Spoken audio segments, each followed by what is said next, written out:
Hello students, कैसे हैं आप लोग। आज हम डिस्कस करेंगे ऐसी कौन सी 10 मिस्टेक जो स्टूडेंट्स करते हैं जिससे जो उनके नंबर हैं एफएमटी में वो कम आते हैं। देखिए, बहुत सारे कॉमन पॉइंट्स हैं और ये वीडियो मैं तब बना रहा हूँ जब मैंने बहुत सारा एक्सपीरियंस देखा, कॉपीज़ देखी। कॉपीज़ के बाद मतलब स्टूडेंट से बात करी वो कैसे अपनी कॉपीज़ पढ़ते हैं, क्या उनके नंबर्स आए फिर। और कुछ चीज़ें इसमें बहुत चौंकाने वाली हैं और बहुत आपको, अगर आप ये वीडियो समझ लेते हो 1-2 बार में, तो आपको बहुत रिलीफ आ जाएगा। ऐसे ही हर सब्जेक्ट को हम कवर करेंगे। पहले आज हम एफएमटी को देखते हैं। देखिए, सबसे मोस्ट इम्पोर्टेंट पॉइंट है, आप हर किसी को लगता है कि भाई कॉपी भर दो, कथा लिख दो, एस्से लिख दो, मतलब जो कुछ आता वो लिख दो, नहीं आता वो भी लिख दो। इससे कोई फ़ायदा नहीं होगा। इससे टीचर को सीधा इंप्रेशन ये जाता है कि इस बच्चे को, स्टूडेंट को नहीं आता और ये मैटर को खींच रहा है। आपको जो भी लिखना है वो हेडिंग्स, सब हेडिंग्स के हिसाब से लिखना है। हेडिंग्स मैंने लास्ट टॉपिक में, लास्ट वीडियो में दे दी। 10 हेडिंग्स जो जिसमें पूरा आप एफएमटी का एक आंसर बना सकते हैं। और अगर आपको वो हेडिंग्स आती हैं, बाकी मटेरियल आप थोड़ा, आपको कंफ्यूज भी हो रहे हो, लेकिन आप लिखाओगे तो भी आपको 10 में से 5 नंबर आसानी से मिल जाएंगे। जबकि अगर आप कथा कथा लिखोगे तो भी ये श्योरिटी नहीं है कि एग्जामिनर जो भी आपका पेपर चेक कर रहा है वो कन्विंस हो कि भाई इसको 5 नंबर लाइक आता है या नहीं आता। तो हेडिंग्स, सब हेडिंग्स मस्ट है। कुछ नहीं याद करिए तो हेडिंग्स और सब हेडिंग्स जरूर याद करिए। ठीक है। दूसरा मैंने बताया था कि हर आंसर के पहले आपको डेफिनेशन लिखनी है। ठीक है। एफएमटी तो खासकर कीवर्ड्स का खेल होता है। कीवर्ड्स की बात कर, जो लीगल कीवर्ड्स है उसी पे पूरा टॉपिक डिपेंड करता है। तो ऐसे क्यों है तो सीधे डेफिनेशन और नीचे आंसर। अगर एल ए क्यू है तो इंट्रोडक्शन फिर डेफिनेशन। और इंट्रोडक्शन बहुत ईजी होता है, जो आपको उस टॉपिक के बारे में इंग्लिश में आता है अपनी लैंग्वेज में वो लिख दीजिए। डेफिनेशन लेकिन बिल्कुल क्रिस्प होनी चाहिए, टेक्स्ट बुक की होनी चाहिए। अगर आपने हर एल ए क्यू की डेफिनेशन भी याद कर रखी है और मेडिको लीगल इंपॉर्टेंस भी याद कर रखी है तो आप आंसर अपनी नॉलेज से लिखाओगे। ठीक है। Third, not writing classification when it exist. Classification या टाइप्स लिखना ही लिखना है। 3 चीज़ें होती हैं जो सबसे पहले एग्जामिनर देखता है: इंट्रोडक्शन, डेफिनेशन, क्लासिफिकेशन। ठीक है। आईडीसी, ये आईडीसी आपको लिख के आना ही आना है।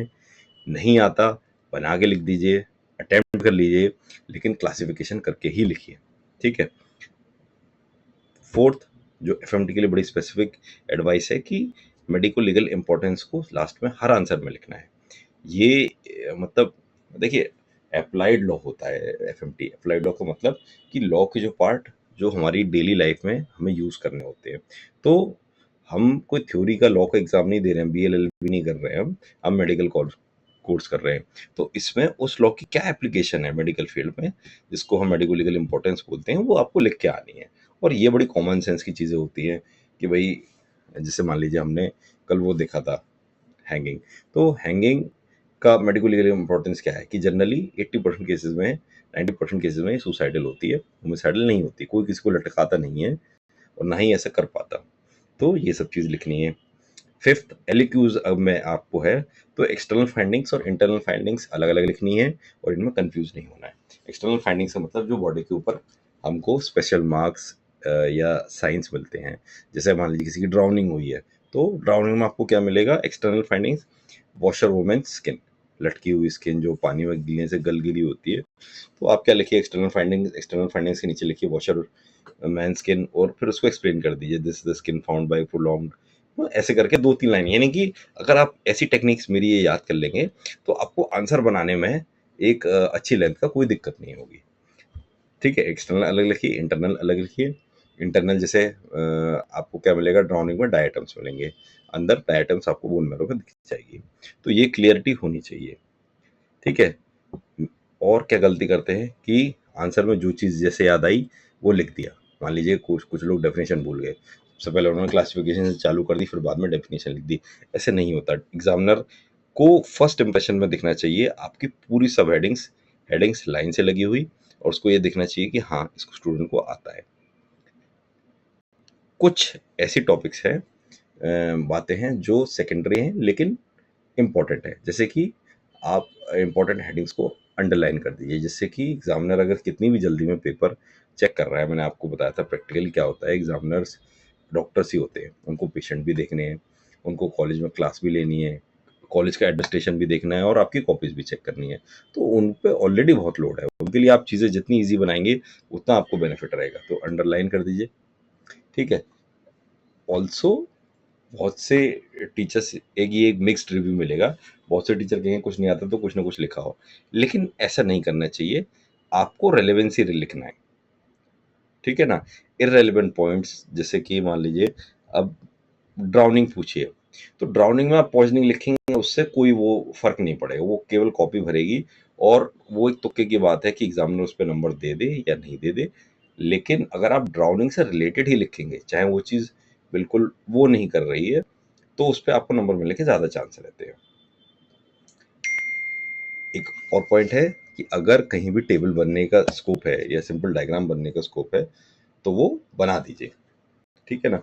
उससे क्या होता है, कोई भी टेबल अलग से दिखती है, जब हमने बॉक्स में उसको बना रखा होता है, तो एग्ज़ामिनर को लगता है कि हाँ, भई इसको पता है।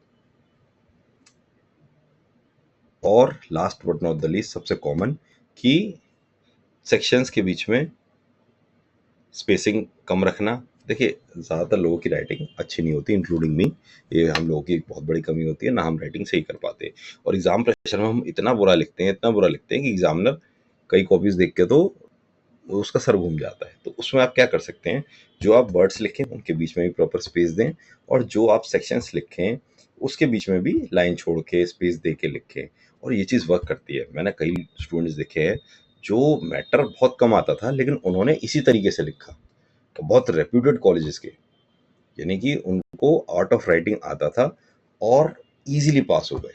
जबकि अगर उनका मटेरियल देखा जाए तो मटेरियल बहुत कम था। तो ये सारी स्ट्रैटेजीज हैं जो आप एग्ज़ाम की तैयारी करते हुए ध्यान रखेंगे। ऐसे ही हम सारे सब्जेक्ट्स को कवर करेंगे। अभी 2-3 वीडियो बनाऊँगा जिससे कि मेजरली लोगों को आइडिया लग जाए। अगर आपको और डिटेल चाहिए समथिंग और, तो आप मेरे को टेलीग्राम पे कॉन्टैक्ट कर सकते हैं। See you in the next topic. Thank you.